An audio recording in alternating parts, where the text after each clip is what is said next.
আজকে আমরা শিখব আইসিটি সংখ্যা পদ্ধতি হতে দুটি ভিন্ন রকম সংখ্যার যোগফলকে অন্য একটি সংখ্যায় কিভাবে রূপান্তর করতে হয়। অনেক শিক্ষার্থীরাই এরকম প্রশ্নের সমাধান করতে পারেন না। তো প্রথমে যে কাজটি করবেন, এখানে যে প্রথম সংখ্যাটি আছে এটি আছে দশমিক পদ্ধতিতে এবং পরের যে সংখ্যাটি আছে এটি আছে অক্টাল সংখ্যা পদ্ধতিতে। তো এই দুইটি সংখ্যা পদ্ধতিকে আপনি প্রথমে বাইনারিতে প্রকাশ করে নেবেন, কারণ এই দুইটি সংখ্যার যোগফলকে আমাদের বাইনারিতে প্রকাশ করতে বলছে। তো প্রথমে যে সংখ্যাটি আছে এটি আছে 15, এটি আছে দশমিক সংখ্যা পদ্ধতিতে। তো আমরা কি করব, এই 15 সংখ্যাটিকে বাইনারিতে রূপান্তর করব। আমরা জানি দশমিক থেকে বাইনারিতে রূপান্তর করতে হলে যে সংখ্যাটি আছে এই সংখ্যাটিকে বাইনারির বেস 2 দ্বারা ভাগ করতে হয়। তাহলে 15কে আমরা 2 দ্বারা ভাগ করি। 15কে 2 দ্বারা ভাগ করলে ভাগফল পাওয়া যাবে 7 এবং ভাগশেষ থাকবে 1। একইভাবে 7কে আবার 2 দ্বারা ভাগ করলে ভাগফল পাওয়া যাবে 3 এবং ভাগশেষ পাওয়া যাবে 1। একইভাবে 3কে 2 দ্বারা ভাগ করলে ভাগফল থাকবে 1 এবং ভাগশেষ থাকবে 1। আবার 1কে 2 দ্বারা ভাগ করলে এখানে দেখা যাচ্ছে যে 1 2 এর থেকে ছোট হয়ে গেছে। যখন 2 এর থেকে এখানে সংখ্যাটি ছোট হয়ে যাবে তখন ভাগফল হবে 0 এবং ভাগশেষ হবে এখানে যে ছোট সংখ্যাটি আছে ওই সংখ্যাটি ভাগশেষ। তাহলে পূর্ণ সংখ্যার ক্ষেত্রে নিচে থেকে উপরের দিকে সাজালে আমরা ফলাফল পেয়ে যাই। তাহলে 15 10কে আমরা বাইনারিতে প্রকাশ করে ফলাফল পাচ্ছি 1 1 1 1। একইভাবে এইখানে দ্বিতীয় যে সংখ্যাটি ছিল এটি ছিল অক্টাল সংখ্যা পদ্ধতিতে। এবার কি করতে হবে, এই অক্টাল সংখ্যা পদ্ধতিকেও বাইনারিতে রূপান্তর করতে হবে। তো অক্টাল সংখ্যা পদ্ধতির 7কে আমরা বাইনারিতে রূপান্তর করি।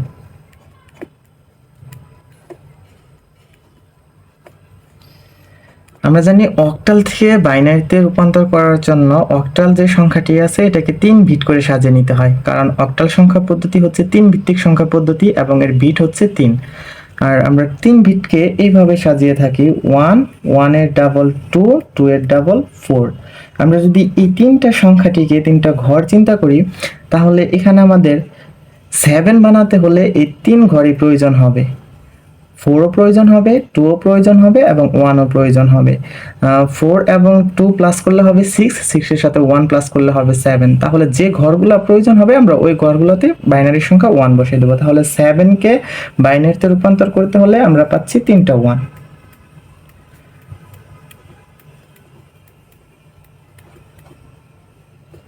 ওকে, এইবার যে কাজটি করতে হবে সেটা হচ্ছিল এই দুইটি সংখ্যা পদ্ধতিকে যোগ করে দিতে হবে।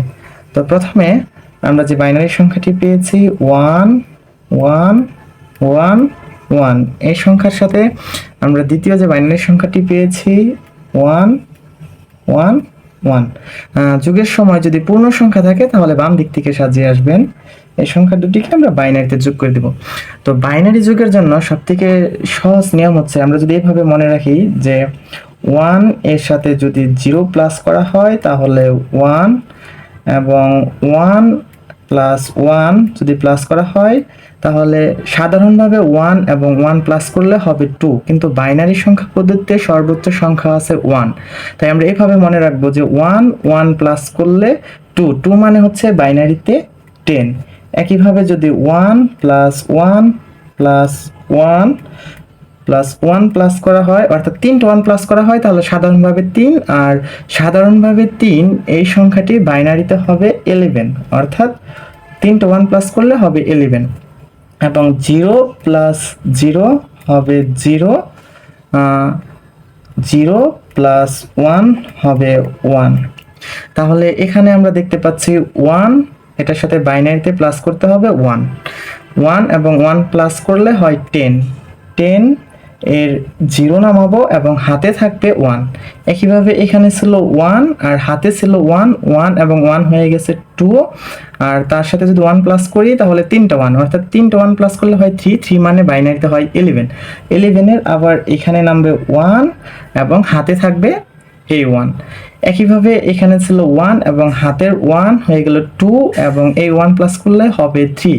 তো আমরা জানি যে 3 মানে বাইনারিতে 11 11 এর আবার 1 এবং এখানেও হাতে আছে 1, এখানে হাতের 1 আর এই 1 প্লাস করলে দুইটা 1 প্লাস করলে হয় কত 10 10-এর 0 এবং হাতে থাকবে এখানে 1।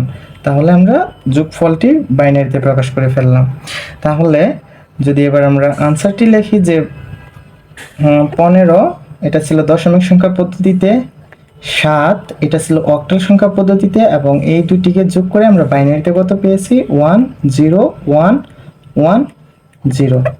তো সহজভাবে মনে রাখতে গেলে আমাদের ভিন্ন ভিন্ন সংখ্যা পদ্ধতির যোগফলকে যদি অন্য একটি সংখ্যায় রূপান্তর করতে বলে তাহলে প্রথমে কি করব, যে সংখ্যা পদ্ধতিতে যোগফলটিকে রূপান্তর করতে বলছে আমাদের প্রশ্নে যে দুটি বা তিনটি সংখ্যা পদ্ধতি থাকবে ওই সংখ্যা পদ্ধতিগুলোকে উত্তরে যে সংখ্যা পদ্ধতিতে নিতে বলছে ওই সংখ্যা পদ্ধতিতে প্রকাশ করে দেব।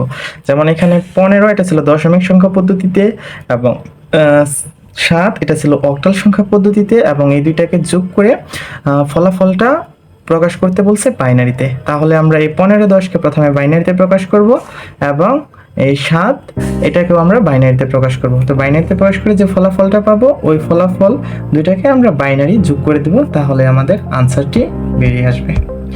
আশা করি সকলেই বুঝতে পারছেন। Thank you for watching.